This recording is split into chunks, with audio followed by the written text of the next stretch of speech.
something that nobody did before. Yes, well, I think you've succeeded with this, haven't you? I guess so. Witnessed a Masonic sect who worship the Green Lantern. Something out of the Wicker Man. Dropped in on an artistic billionaire with a heart of darkness. If you didn't have your art, where do you think you would be? He would actually shoot himself. And watched some champion show jumpers who prefer to go it alone. So if you break your leg, do they have to shoot you? Oh yes, we've got many other students, that's why. Oh really? Yeah.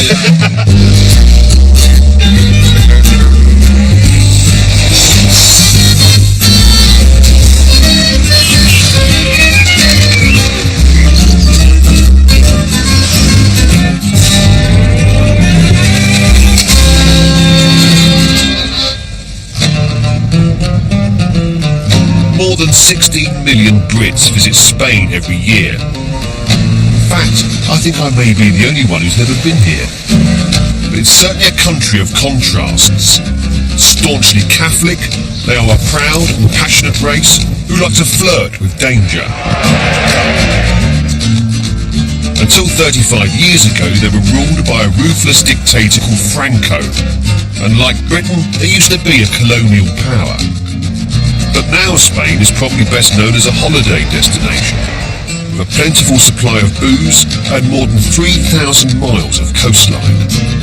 But it's here, in the centre of the country, and the historic capital of Madrid, that I decided to begin my journey. My hotel has been recommended by my Spanish guide, so I'm expecting to find, I don't know, sort of very Spanish flavour. The heart of Spain, that's what I'm desperate to get hold of. The heart of España. Well, I know first impressions can be misleading, but It doesn't look like Madrid to me. In fact, we're still on the motorway, aren't we?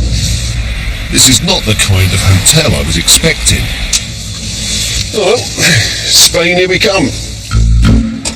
Wishful thinking as it happens, because problem number one is that I can't immediately spot an entrance. Maybe they do doors differently over here. How'd you get into this place? Somebody must have got in there at one point. I see people moving around in there. Surely it can't be that difficult to get into Spanish hotels. I mean, with 16 million Brits coming every year, some of them must have made it to their rooms.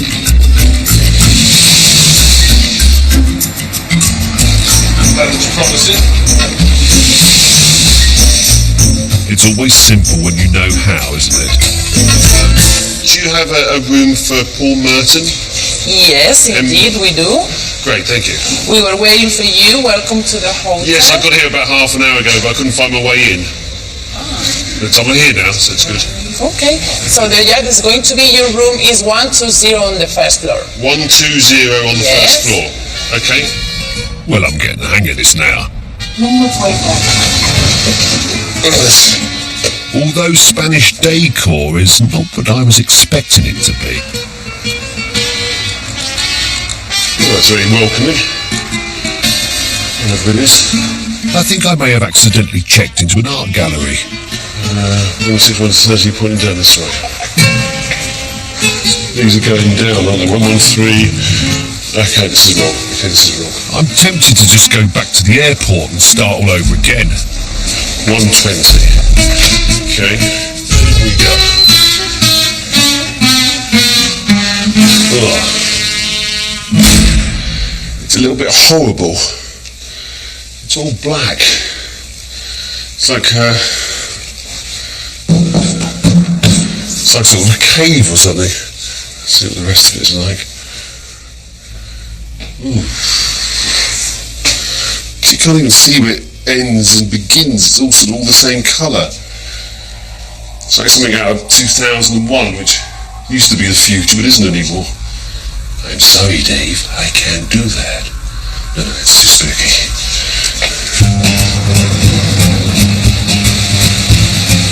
At last, I've made it to the centre of the city, and Madrid turns out to be everything a capital should be.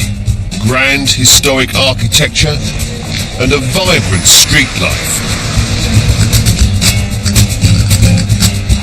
I'm heading for the Plaza Mayor, a rather beautiful old square where I've arranged to meet my Spanish guide, a rancher. I've heard, of course, that time is only an approximation in Spain, so I've come prepared for a bit of a wait. This guy doesn't turn up either by the look of it.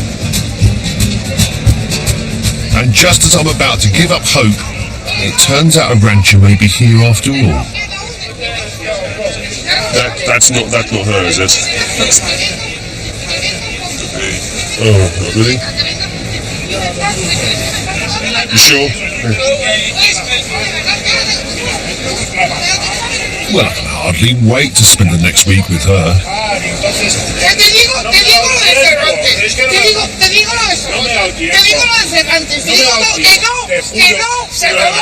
Excuse me, a rancher? Hi. Hello. Paul Merton. Paul, hi, hello, how are you? Sorry about this. So yes, it's my student. Sorry, I'm sorry. That's all right, no worries. No Spanish character. Okay, so how was the hotel? Did you like it? Yeah, it was all right. Yes, it was. I mean, it's a very modern design. Oh, it's very modern. It was extremely modern. Okay, great. I don't want you to think that Spain is like a third world country. Oh no, I don't think that. No, not at all. Great. So, not a great start, but I'm hoping I've just caught a rancher on a bad day. And you were doing quite a bit of shouting there. Is that something you normally do, shouting? No, only when you get very angry. Go. And after a cooling drink, my fiery guide seems to have calmed down. How to explain the Spanish character? You know, we are very passionate. We live everything like if we are gonna die in any moment. So we love to love a lot. We love to suffer a lot. You love to suffer? Yeah, I mean we make art of this suffering. I mean you can hear such an extraordinary stories about before Franco died and after Franco died. Because afterwards there was such an explosion of color, happiness, and it was like a revolution, really. Do you remember life in Spain under Franco? Oh, yes. A boyfriend of mine got caught by the police because he was kissing me in the middle of the street. And he spent one night in jail because... Really? Because of a kiss. Was the kiss worth it? Yes. Well, I'm warm into a rancher now, and I've even forgiven her for booking me into this hotel, because I've managed to change rooms. You've got to come and see this. This is fantastic. It's like something that leads into a house of fun. And it does lead into a house of fun. I'll show you. Room 408. It's beautiful. Now, there we are, you see? Neutral colours. A little bit of sort of turquoise there, it's beautiful. The bathroom is rather special. It's a bit like being in a giant aquarium. And when you get fed up at doing that, this is the bit that I really love. Follow me. Here we have possibly the world's most uncomfortable sofa. There is a plasma screen that you watch. You press the button and off you go.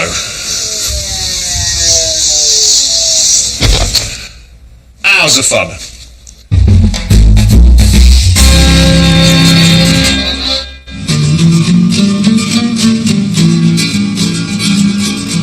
I'm in Madrid, but I've been staying on the outskirts of town in this rather colourful hotel, thanks to my equally colourful guide, a rancher. Where are we off to today? I want you to know Don Justo. Don Justo. It's a real example of how people in Spain can give their lives to God. Oh yes. You know? Now, religion isn't really my bag, but we've driven a few miles outside of Madrid to this unassuming town called Merton del Campo, home to Don Justo. What does he do? How has he devoted his life to God? You know, he was young, he was studying like a priest. You're studying like a priest, yeah? Yes. Okay. And he got sick, and he made a promise to God, you know. Yes, and what was the nature of this promise? He said, if I get well, Yes? I will devote my life to you, and I will make an enormous job for you. Enormous job For God. for God. Yeah, not for you, Paul. Oh, I see, not for me. I mean, I wouldn't mind if he devoted his life to me. I think that would be a nice thing to do. But I'm willing to take second billing. And this is Don Husto, the man we've come to meet, if he lives that long. He's 84 years old, so, I mean, right at this age. Is that what he's doing? Is he cycling for God? Yes, of course. ¿Qué tal? Buenos días. ¿Qué tal? Paul Merton, Don Justo. Oh, Don Justo. Oh, Don pleased to Justo. meet you. Yo les invito si quieren venir porque tengo mucho que hacer y me están esperando la gente, ¿eh? Okay, he says he's in a hurry, he has a lot of work to do, so if we want to go with him. Yes, fine, yeah, absolutely, yeah. Okay. Lord heaven forbid we should hold him up. Well, I'm not quite sure what I'm off to see. Something made out of matchsticks, I think. I imagine Don Justo spends most of his life in a hurry, because at this speed, he must be late for everything. But it turns out I have totally underestimated this man and his life's work. Look. Blimey. Isn't it incredible?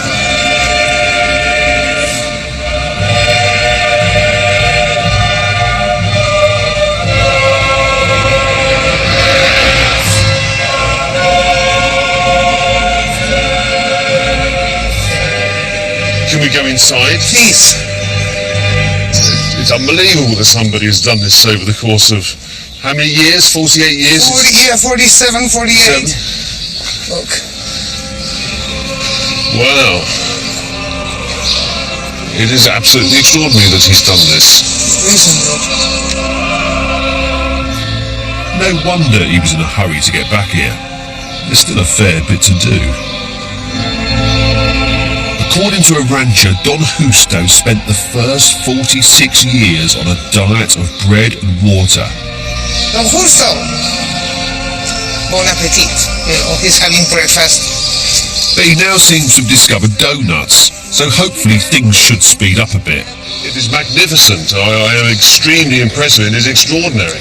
Does he have any training as an architect or in construction? No, yo soy labrador. No, he's a countryman. When does he think it will be finally finished? A ver si la reina de Inglaterra me da dinero. $100 o que I'll no. see what I've got in my pocket. He wants the Queen Elizabeth to give him money. Oh, really? Maybe $100. British dollars. Don Justo reckons he still needs some 600,000 euros to finish the job. So having long since fleeced his family and friends, he now relies entirely on donations. Did he design this all on paper before he started building it, or was it something that as he carried on doing it, he started having more thoughts about it? Lo echo en la tierra a escuadra y ya no me hace falta nada. He only paints the land, and then he begins building. So he was designing it as he was going then? Yes. Yeah. I think he must have designed this bit for someone his own size. It is incredible, though, that Don Justo constructed this without the use of cranes or any heavy equipment. Yo levanto una estructura de hierro, hay alguna más. What he does seem to lack, however, is a coherent schedule of works. Is there an overall plan? Because I see there's bits and pieces that are unfinished everywhere. How does he sort of decide what next bit he's going to be working on? No hay un plan, está todo empezado. No plan, depending on the most urgency. I see, yes. But it now transpires that we may have been misled. Don Justo didn't build this cathedral entirely on his own. Este es Ángel. Ángel. Paul, this is Ángel. Oh, Uncle, hello, Paul. Hello, pleased to meet you. Encantado. Encantado de conocerte. He's Don Justo's helper. And how long have you been working here? How long have you been helping Don Justo? Llevo unos 18 o 20 años. 18, 20 years. Did he have any building skills? Was he a builder beforehand? Nada. ¿Y qué eras? Yo todo lo que he aprendido lo he aprendido aquí con Justo. Viéndole a él, y él me ha dicho así, así, y ya está. He's learned everything with Justo. He didn't know anything at all about building. Justo has taught him everything. So it's like Sancho Panza. Yes. And Don Quixote. You like Don Quixote? Pero la real. But the real one. Yes, this is real life, not fiction. Yes. I can't help wondering, though, whether Don Justo's sprawling vision will ever be used in the way he intends. This is all safe, I presume? Although the church acknowledges dedication, it's unlikely to be recognised as a place of worship. There's never been a building inspection. And certainly Don Justo isn't what you'd call a stickler for health and safety. It's incredible that one man has had the dream and the vision to build a cathedral. I don't know, it's something I would do, and I'm slightly worried, in fact, that he's ever going to finish it, although apparently it's going to be ready Monday, or by the end of the week at the latest.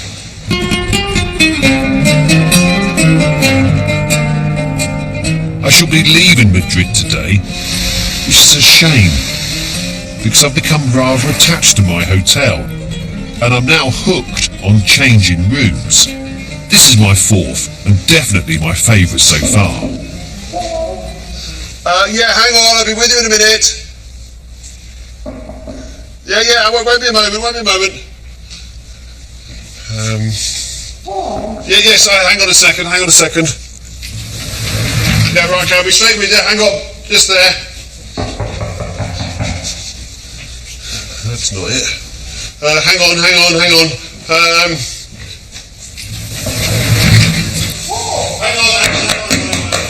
Hi, sorry. I was looking for you the whole day. I know, sorry, I changed room again. I couldn't help it. Every room here is completely different. Why? You didn't like it or what? No, it was lovely, but you got all these moving walls in this one, you see. Oh, interesting, eh? Yeah, it's great. Nice views. Yes, that's the only thing. I'm a little bit high up here. I'm not so good with heights, you know. I get vertigo.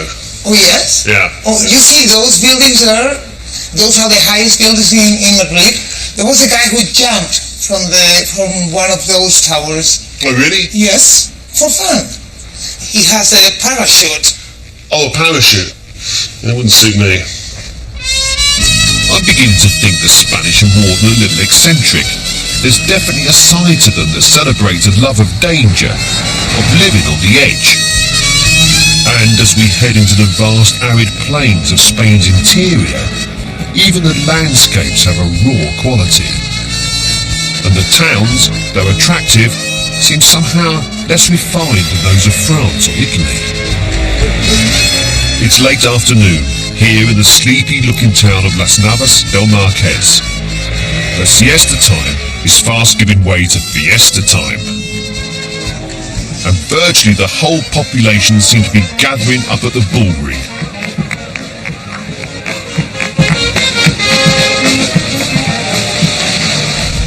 I suppose I always knew I'd have to confront bullfighting on this trip.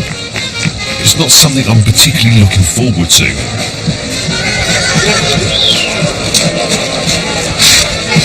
I've got to admit though, there's rather a jolly carnival atmosphere in the stadium.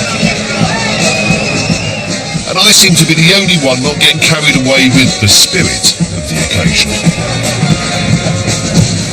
This man, the star of today's show, has come to size up his opponents. And like most of the men we seem to meet in this country, a rancher is on first name terms. Julián, ¿cómo lo ves? ¿Cómo eliges el mejor? El tercer toro he visto que está muy tranquilo. As Julian explains, he has to gauge the different temperaments of the three bulls he'll be facing in the ring. The third bull is very slow and his head is down, so it's going to be a very, very good one. I see. So that means that the slowest one here will be the fastest one in the ring, the most dangerous one in the ring. That's it. Finally, the show is about to begin, and Julian has been joined in the ring by his colleagues Raul, Joel and David.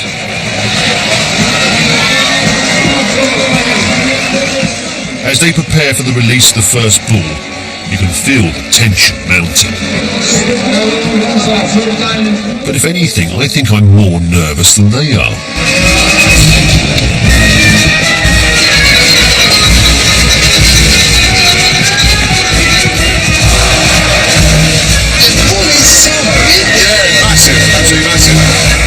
But they're not so much fighting the bull as teasing and running away from it, which seems like a sensible thing to do to me. Well, the running away part, anyway. And I can't help noticing that they don't have capes, swords or pointy sticks. But that's because this isn't bullfighting, it's recortes, where the bull is the only one in the ring who's armed and dangerous. It sounds like an insane idea to me, but a lot fairer. And Julian is Spanish champion.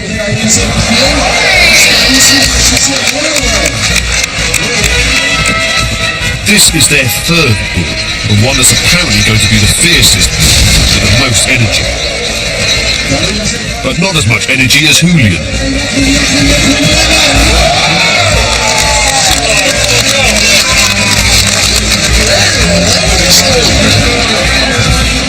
This might look like a circus act, but it's not.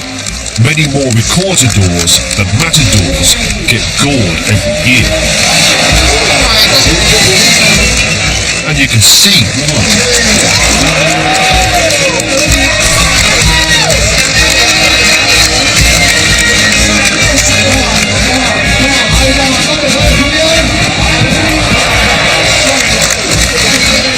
Cortez has been around for centuries, and though these guys might not enjoy the same status of the matador, in my opinion, this makes for a much more spectacular view.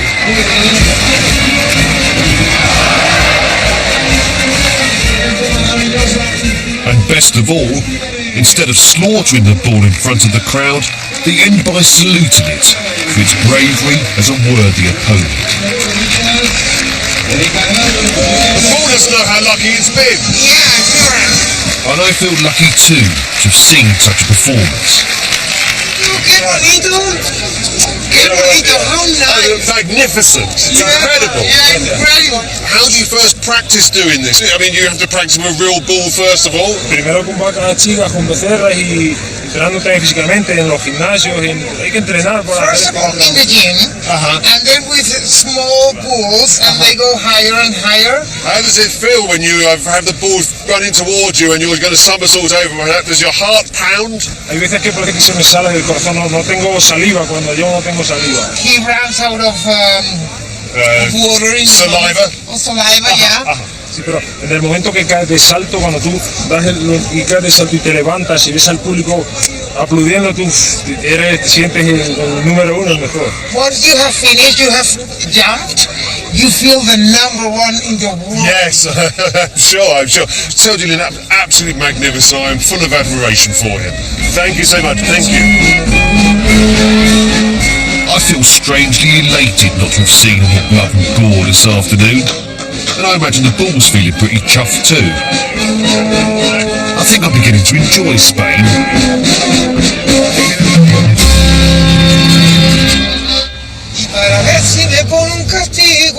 We're on the long road to Barcelona, a distance of some 400 miles.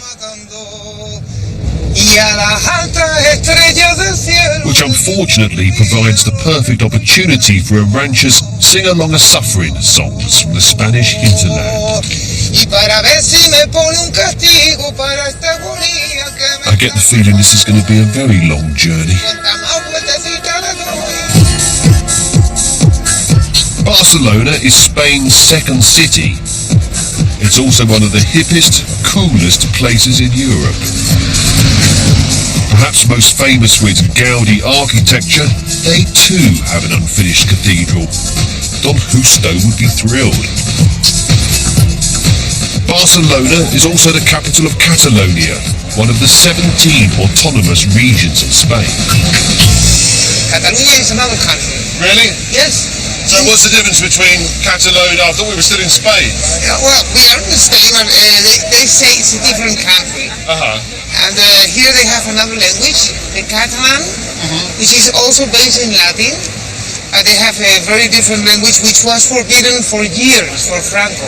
Oh, right, really? Yes. Weren't allowed to speak it? Yes. So do they have the same, does the Catalonian have the same sort of attitudes towards danger, towards potential death to be laughed at? Do they have that same thing?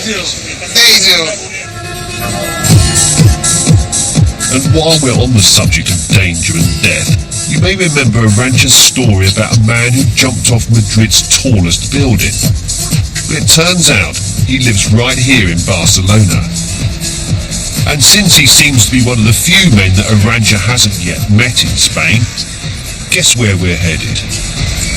Hi, Hubert. How are you? Nice to meet you. And this is Paul Merton. Hello, Hubert. Hello. Yes, nice to meet you. Please come in. Thank you. Thank you. You know, I was telling him about your stories jumping off towers and highest cliffs. I was expecting somebody Spanish, but you're clearly not Spanish. Right, I'm Austrian actually. Austrian? Yes. Well, I wouldn't have guessed that either. I spent some time in the States, and that's where I actually started base jumping. And Base jumping. What's that? Base jumping is basically parachuting off of fixed objects, Right. such as buildings, antennas, bridges, mountain cliffs, anything that's. And do you make a habit of doing this? Yes, I even make a living out of it. Apparently, base jumpers like to video their exploits, so Hubert's actually able to show us his plunge from the Madrid tower. This was actually a jump that was not authorized. We had to sort of do it a bit guerrilla style. It's the highest building in Spain, and it was not quite finished when we did it, so it was still accessible. You talk about not being authorized, so what did you have to do? Right, what we came up with basically is dress up as workmen, and then we walked in with the rest of the crew when they came back from their break. And just sort of walked past the security and onto an elevator, rode it all the way to the top floor. We'll see a shot here, me going off right here. And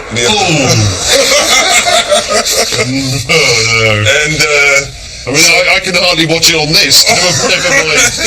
And then you open your parachute, and then you can sort of, float to the ground. And you always have to also think about the getaway, because usually by then people are alerted and running around. So we had our getaway car standing by. Is it an open-topped car, so you just land straight in and then jump? That'd be a great suggestion for next time. Ooh, very, very nice. So, do you get many injuries in this sort of activity? I mean, there's always, I suppose, the unforeseen can occur. Yes, this happened to a friend of mine. See here's coming off. Oh yes, yeah. There you go. See, and it opens. Furthermore, it spins him up. Yeah, actually slams into the building, and then it sort of just slides down on the side here, and then he hits pretty hard on that roof there. He had a busted leg, but he's fine. He's walking again, and he's all healed up now. And has he done jumps since? He actually has, yes. He's done a comeback jump. And why are you doing this in Spain particularly? The Spanish mentality regarding these kinds of activities is a lot more relaxed than in other countries. People sort of like have this thing that you're responsible for your own actions as long as you don't interfere with other people's lives or play with the death. Well, to a certain degree, yeah. They also like to be chased by bulls. Do you get easily bored? Actually, I do, but I'm not.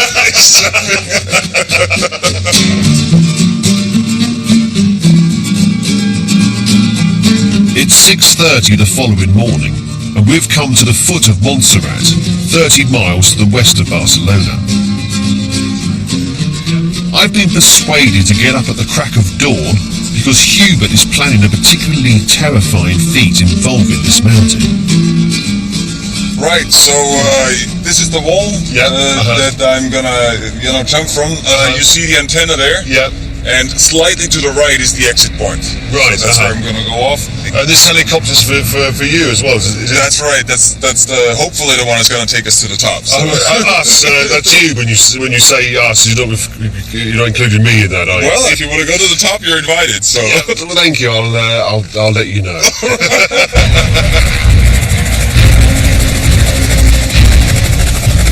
Montserrat literally translates as jagged mountain in Catalan. It's over 4,000 feet high.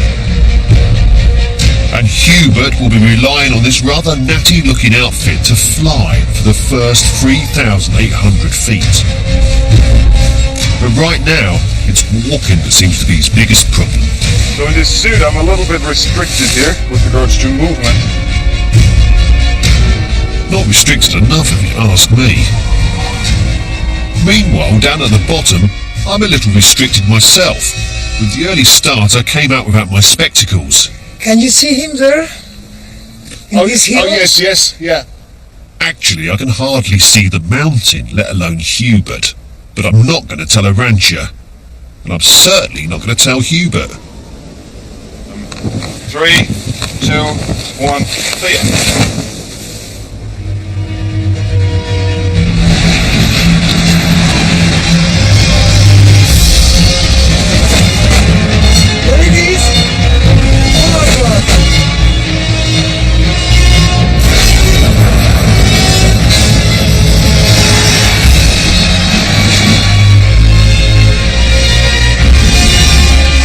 How long is it before the chute opens?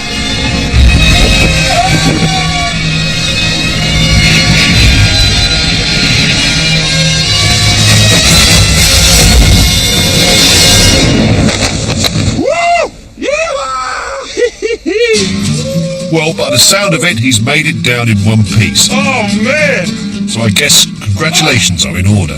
Well done. Thank you very much. How was that? Oh, it was amazing. I'm pumping, man. Yes.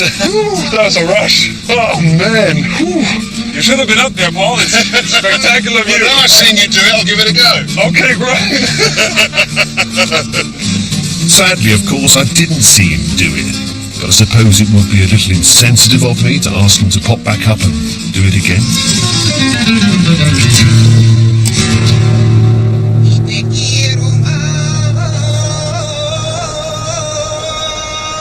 Later that day, and we're now heading 50 miles, or 8 flamenco dirges, south of Barcelona, to this town called Altafulla, where teams from 3 local towns are gathering for a unique traditional test of skill and bravery. And whatever it is, it's obviously dangerous, so let's put them in a party mood. This kid looks like she's about to be fired out of a human cannon. And these look like serious karate black belts. What's this guy doing down here with this piece of paper? It's a very complex plan, you know. So there is a guy who is the organizer. He's the Cap de Goya, it's named. And he organizes who is going to be in each space. Their aim, apparently, is to form a human tower. It's a Catalan tradition that has particular significance because it was one of the very few group activities that Franco allowed. He was probably hoping they'd all killed themselves. And it turns out the kids aren't cannon fodder after all. Being the lightest, they're sent to the top of the tower. Honestly, these Spanish are incorrigible. It's terrifying. It's not. Yeah, it's marvellous. I'm terrified. The team in the green shirts are from a town called Villafranca. They're renowned as the best Castiliers, or human tower builders, in the world. And Miguel is their proud president. Team building. Yes. You need cooperation. Everybody is important to build a tower. The little girl, the old man, the woman, the boy, everybody is welcome to build a tower. They all play their part for the common goal. Exactly. It's something done by the people, for the people. This afternoon, Villafranca will attempt to form a tower of 9 human levels, so the base alone will require 250 people. It's going to be the highest tower this weekend. All over Catalonia, no? It's going to be the highest tower. And I hope we will succeed, but you never know. Until you don't try it, you never know. No, sure. Well, good luck. David is their cap de Goya, or structural engineer.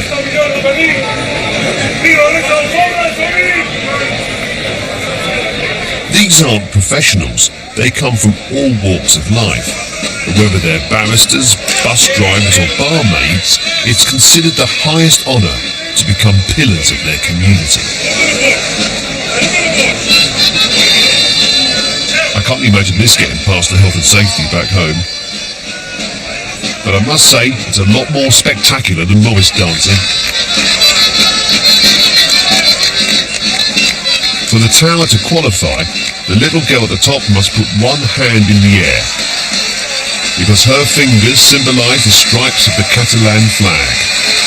I don't think I've never seen anything quite like this. Incredible sight. Whoa!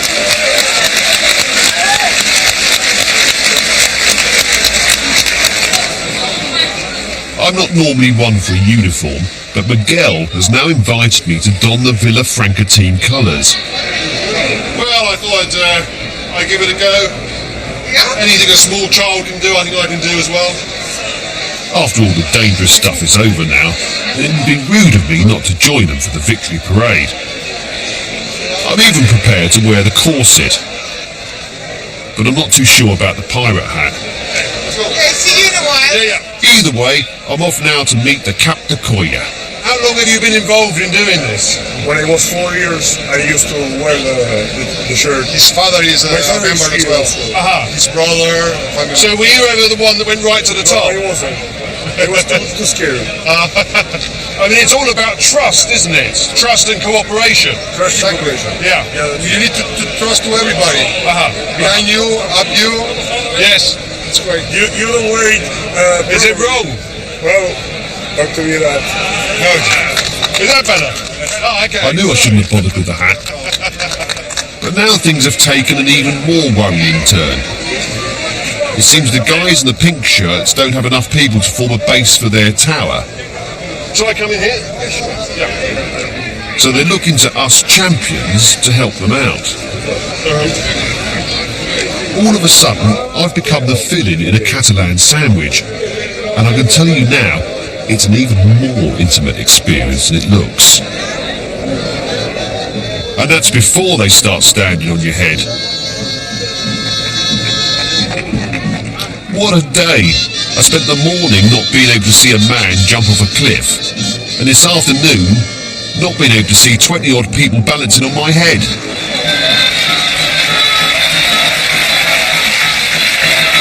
Well, I can honestly say that was one of the most unrewarded experiences of my life. Oh, you did it. Thank you. I swear, I'll never say a bad word about Morris dancers again.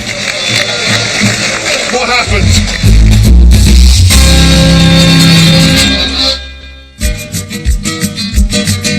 In the 1960s, Spain's fascist dictator General Franco created tourism as a source of much-needed national income. And today, some 57 million holidaymakers visit Spain every year. Very few of these will be aware that there is a much darker side to Franco's legacy. Spain's civil war saw horrific atrocities on both sides. But for many years after Franco's victory in 1939, hundreds of thousands of his perceived political opponents were arrested, tortured, and executed. And there's now a growing lobby in Spain to uncover the truth behind these atrocities. But it's a subject that Arantxa seems reluctant to discuss. I don't know, I don't think it's very useful, really. I think it's talking about the past, and most of the people who lived in the Civil War are dead, and Do you think the past should remain buried? I think so. Well, I'm not sure I agree with Arantxa. So we've now travelled 100 or so miles north of Madrid, where a suspected mass grave is about to be exhumed. Hi, hello, Scott. Hi, yes, Paul Merton. Hi. Paul Merton, nice to meet you. American Scott Bohm is one of those responsible for launching the Spanish Civil War Memory Project. This is one of hundreds, if not thousands, of mass graves that are all around Spain, dating from the Spanish Civil War. And I understand this is quite a controversial operation that's happening here. Absolutely. A lot of people feel that wounds shouldn't be reopened so long after the war was over. And in order for Spain to flourish, to become a successful democracy, Spain couldn't look to the past, it had to look to the future. And so, for example, in 1977, a couple of years after Franco died, there was an amnesty law that was passed, which was a success for political prisoners who were freed out of Franco's prisons, but at the same time, it prevented generals and military officials, people who are responsible for this, to be tried for any sorts of crimes against humanity. Right, yes.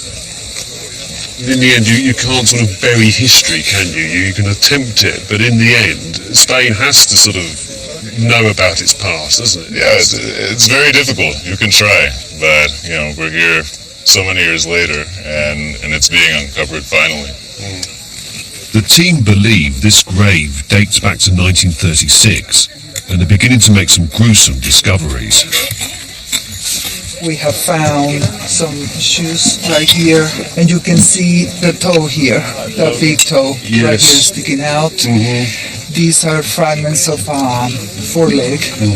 We have found of teeth, yes. So that's something particular about the individual, and it's going to help us, hopefully. So if somebody remembers that their grandfather had two gold teeth, that really helps that person to stand out because of the teeth. Exactly, yes. News of these discoveries has spread quickly, and local people who believe that long-lost family members may be buried here have begun to gather to give their testimonies to Paco Fernandez, a social anthropologist. For some of them, this is the most important moment of their lives, because some of them have been holding back their memories for so long. Some others never imagined that this would happen. This morning somebody came and he said, whatever you do is okay, because I never even imagined that this was going to be opened for my grandfather. So, and they break down. What you're saying is some people have never spoken about this before. Yeah, they do it for the first time in the exhumation, and that's really impressive. This is Juan Antonio. He spent much of his adult life trying to find out what happened to his grandfather, and he believes he's buried here. What do you know of your grandfather? What was the story told through the family? He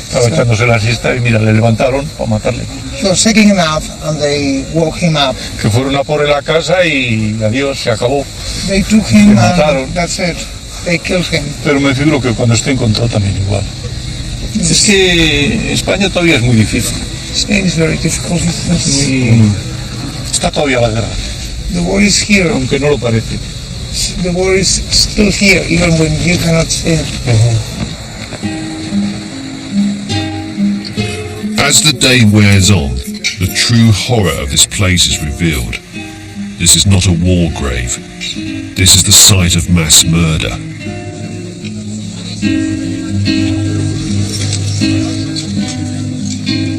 As Juan Antonio searches for any sign of his grandfather, anguish gives way to anger. He says that they have been thrown here like dogs. Not even like dogs. Those are worse than dogs. No se explica uno esto. There is no explanation for this. Yes, this is the worst of human behaviour that we see here, isn't it? I can understand some people being against this, but I think my view is that if one of my relatives was here, I would want to be able to sort of bury them in a proper place with a tombstone and here they are, this is who they were. By late afternoon, they've discovered 45 bodies, including 2 teenage boys. But sadly, none of the remains would turn out to be Juan Antonio's grandfather. It's been an emotional day, but it's given me a real insight into Spain. So I wondered how a rancher was now feeling. When I've heard the testimonies of those people, I've been really surprised of how important is this thing for them. And it's really important for the story of Spain, so that all of us know what happened, what really, really happened here. And I'm so, I don't know how to say that, because I'm so touched.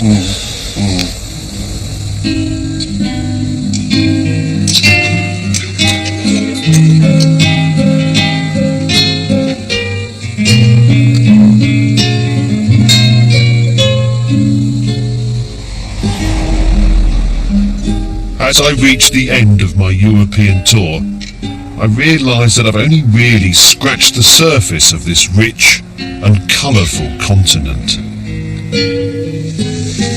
Did you like Spain, Paul?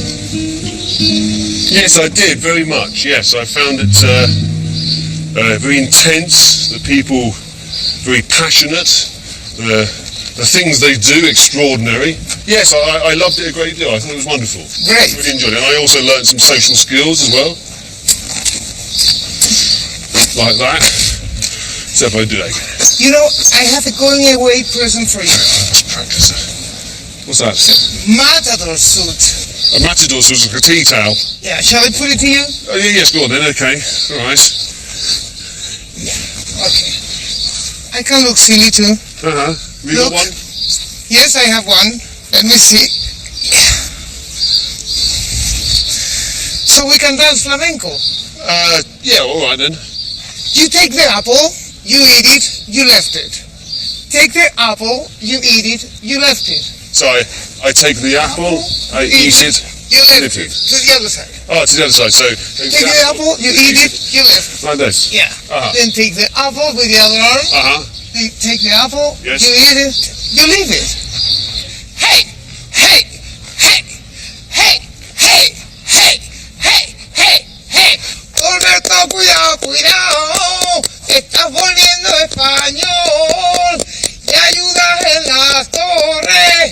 Tú te vienes cuando quieras. Que te queremos muchito. Hey! Hey! Hey! Hey! Hey! Hey! I dance just like that too.